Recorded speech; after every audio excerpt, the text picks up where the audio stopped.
Macrotech developers, जिसे आप Lodha developers के नाम से ज़्यादा जानते हैं, 1995 में कंपनी की शुरुआत हुई थी और रेजिडेंशियल बिक्री के लिहाज से देश की सबसे बड़ी रियल एस्टेट डेवलपर कंपनी है। और 30 सितंबर 2022 तक, यानी कि अब से 2-3 महीने पहले तक, लगभग 90 million square feet area develop करके डिलीवर कर चुके हैं। और अब 103 मिलियन स्क्वायर फीट से ज़्यादा डेवलप, यानी कि जितना अब तक कर चुके हैं उससे ज़्यादा एरिया डेवलप करने की कंपनी की योजना है। अप्रैल 2021 में कंपनी की लिस्टिंग हुई थी। आइए मुलाकात करते हैं कंपनी के एमडी और सीईओ अभिषेक लोढ़ा हमारे साथ कार्यक्रम में शामिल हो रहे हैं, जिन्होंने जॉर्जिया इंस्टीट्यूट ऑफ टेक्नोलॉजी से साइंस में मास्टर्स की डिग्री हासिल की है। मार्च 2016 में आप कंपनी के एमडी बने हैं। मार्च 2018 में आप एमडी और सीईओ दोनों। 20 साल से ज़्यादा का लंबा गहरा अनुभव है लोढ़ा साहब का रियल एस्टेट सेक्टर का। आज हमने आमंत्रित किया है विशेष तौर पर इस वजह से कि कंपनी ने अपना 3,500 करोड़ का क्यूआईपी लॉन्च किया। आइए सबसे पहले उसी पर जानकारी ली जाए। लोढ़ा साहब, बहुत बहुत स्वागत है आपका। धन्यवाद सर जी बिजनेस को समय देने के लिए। सबसे पहले बताएं किस उद्देश्य से आपने क्यूआईपी लॉन्च किया, साइज कितनी है और किस तरह के इन्वेस्टर्स इसमें इंटरेस्ट दिखा रहे हैं, इसके बारे में जानकारी दें सर। नमस्कार अनिल जी। जी बिजनेस कर आकर बहुत अच्छा लग रहा है। जी आज कंपनी ने पिछले सप्ताह हमारा क्यूआईपी लॉन्च किया था, जिसमें करीबन 7% शेयर हमने नए निवेशकों को बेचे। उसका प्राइमरी कारण ये था कि कई बड़े निवेशक कंपनी में बड़े मात्रा में शेयर लेना चाहते थे और इस क्यूआईपी के रूट से हम एक अच्छी तरीके से टारगेटेड एलोकेशन कर सकते थे।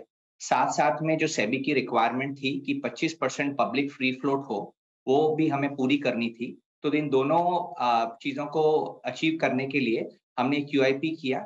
इस क्यूआईपी में दुनिया के उच्चतम वर्ग के इन्वेस्टर्स ने पार्टिसिपेट किया, इंक्लूडिंग यूबीएस, इन्वेस्टेक जो अब 91 के नाम से जाना जाता है, capital group, idea, William Blair, USS, Nippon mutual fund इत्यादि।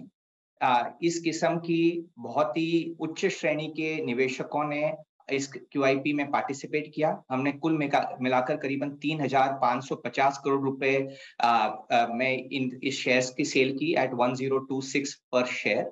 और क्यूआईपी 7 दिसंबर को स्टार्ट हुआ और उसी रात को फुल्ली सब्सक्राइब हो गया था। अलॉटमेंट प्रोसेस वगैरह या सोमवार को यानी कि 12 दिसंबर को कंप्लीट किया गया।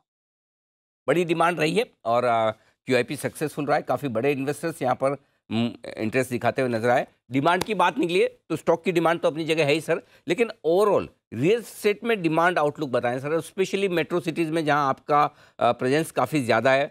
लग्जरी फ्लैट्स और लग्जरी रेजिडेंशियल कॉम्प्लेक्स बनाने में आपकी जो महारत है, बताएं सर किस तरह का ट्रेंड अभी तक दिख रहा है। नया साल शुरू भी हो रहा है तो 2023 के लिए भी बताएं कि रियल एस्टेट सेक्टर का स्पेशली आपकी कंपनी के लिहाज से डिमांड आउटलुक क्या है।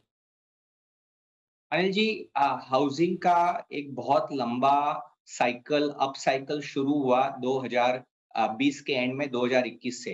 हम केवल 15 ये मुझे लगता है कि ये 15 साल की साइकिल है और इसमें अभी केवल 2 साल पूरे हुए हैं। तो ये तो लगातार इस इंडस्ट्री में वृद्धि होगी, वॉल्यूम्स बढ़ेंगे।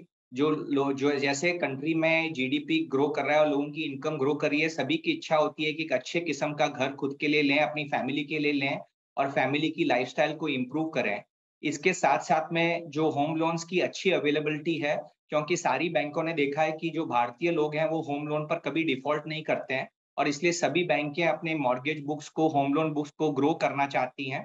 इसके साथ-साथ में सैलरी ग्रोथ अच्छी हो रही है, जॉब क्रिएशन अच्छा हो रहा है। इन सभी कारणों से रियल एस्टेट सेक्टर में, हाउसिंग में एक बहुत लंबे समय तक ग्रोथ के आसार दिखाई दे रहे हैं। इस ग्रोथ में प्राइस राइज़ भी हो रही है। मेरा मेरा मानना है कि ये अच्छी बात है कि प्राइस राइज़ हो रही है, पर प्राइस राइज़ सैलरी राइज़ से कम हो, इससे लोगों की अफोर्डेबिलिटी बढ़ती है और जिन्होंने पहले घर खरीदे हैं, उनको उनके इन्वेस्टमेंट में एक मुनाफ़ा होता है। तो ये गोल्डीलॉक्स सिनेरियो अब चल रहा है कि डिमांड की ग्रोथ हो रही है, मॉडेस्ट लेवल पे प्राइस ग्रोथ भी हो रही है, पर सैलरी ग्रोथ प्राइस ग्रोथ से भी ज़्यादा हो रही है, जिस कारण से वॉल्यूम्स में इंक्रीज़ होता जा रहा है। अभिषेक जी, हमारे पैनल पे एक एक्सपर्ट है, वो मुझे अभी मैसेज करके बता रहे थे गोवा में आपने कोई विला लॉन्च किया प्रोजेक्ट और रातों रात एकदम सोल्ड आउट, बिल्कुल बिक गया, सही है? अनिल जी, हमारा प्रोजेक्ट नहीं है गोवा ओके, में। लोडा डेवलपर्स या मैक्रोटेक डेवलपर्स का ओके, फोकस मुंबई में, ओके, पूना में और बैंगलोर में है। पर आपकी बात सही है कि कई नई लॉन्चेस में हमने देखा, पूना में हमारा 3 वीक पहले एक लॉन्च हुआ, जिसमें 3 दिन के अंदर पूरा प्रोजेक्ट सेल आउट हो गया। तो मार्केट के अंदर एक अच्छे डेवलपर, हाई क्लास डेवलपर के साथ में परचेज़ करने की बहुत ही इच्छा है और उसकी वजह से सेल्स स्ट्रॉन्ग है। सर, आमतौर पर वैसे आपकी कंपनी को प्रीमियम, लग्ज़री हाई एंड वाले सेगमेंट में माना जाता है, लेकिन अब आप काफ़ी कुछ काम अफ़ोर्डेबल में भी कर रहे हैं, राइट? तो ज़रा आपके दोनों जो सेगमेंट्स हैं, उनमें बताएँ किस तरह के आगे आपके इरादे हैं, किस तरह के आपके नए लॉन्चेज़ हैं या फिर किस तरह का आपका वर्क इन प्रोग्रेस चल रहा है? ज़रा इसके बारे में आइडिया दें। अनिल जी, हमारी कंपनी रियल एस्टेट में सभी सेगमेंट्स में काम करती है, लग्ज़री में, प्रीमियम में, मिड इनकम में और अफोर्डेबल में भी।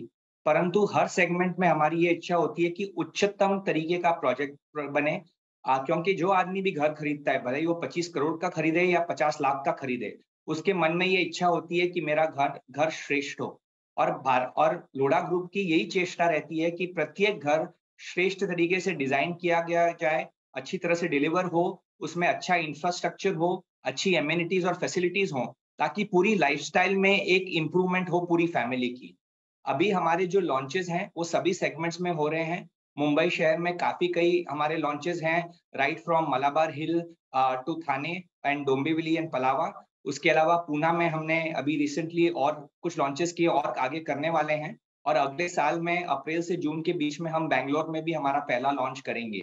तो इन 3 शहरों में अलग-अलग प्राइस पॉइंट्स पे हम हमारी हमारी स्ट्रैटेजी, हम बोलते हैं सुपरमार्केट स्ट्रैटेजी है, कि हर 2-3 किलोमीटर पे लोढ़ा का प्रोजेक्ट होना चाहिए, ताकि हर आदमी जो अच्छा घर खरीदना चाहे, वो लोढ़ा का प्रोजेक्ट को कंसिडर करके उसे खरीद सके। ये बड़ी इंटरेस्टिंग चीज़ बताई। मतलब ये आप सिर्फ़ मुंबई की कह रहे हैं कि हर 2-3 किलोमीटर पे एक प्रोजेक्ट होना चाहिए? जी, मुंबई और पूना ओह! दोनों शहरों में जो हमारा ग्रोथ फोकस है। क्या बात है, गज़ब! इंटरेस्टिंग।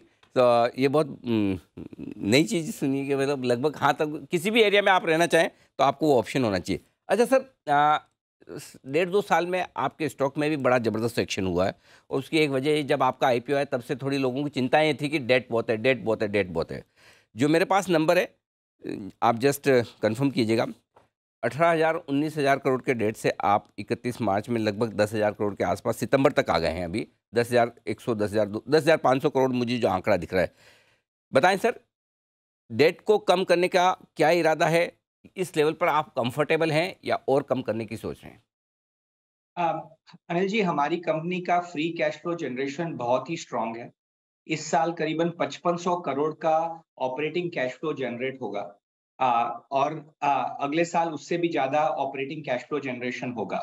हमारे इबिडा मार्जिन्स 30, 32, 33% पे चलते हैं, और उसके अलावा जो हमने हिस्टोरिकली पहले लैंड खरीदी हुई है, उसका भी जब डेवलपमेंट होता है, तो उसका भी फ्री कैश रिलीज़ होता है। हमारा लेवरेज के प्रति, डेट के प्रति बहुत ही कंज़र्वेटिव आउटलुक है। हमारा मीडियम टर्म स्ट्रैटेजी ये है कि हमारा नेट डेट नेट वर्थ से आधा हो, आधे से भी कम हो, और 1 साल के ऑपरेटिंग कैश फ्लो से भी कम हो।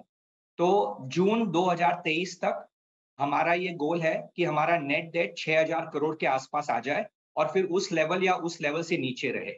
इसके बाद में हमारी कंपनी का ऑपरेटिंग कैश फ्लो स्ट्रॉन्ग होने की वजह से हम इस साल के एंड से मार्च में डिविडेंड भी डिस्ट्रीब्यूट करना शुरू करेंगे। तो company is now a cash flow producing machine.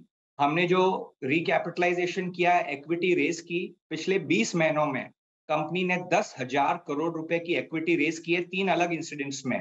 पहले हमने आईपीओ किया, फिर नवंबर 2021 में क्यूआईपी किया, और अब फिर दिसंबर 2021 में सेकंड क्यूआईपी किया।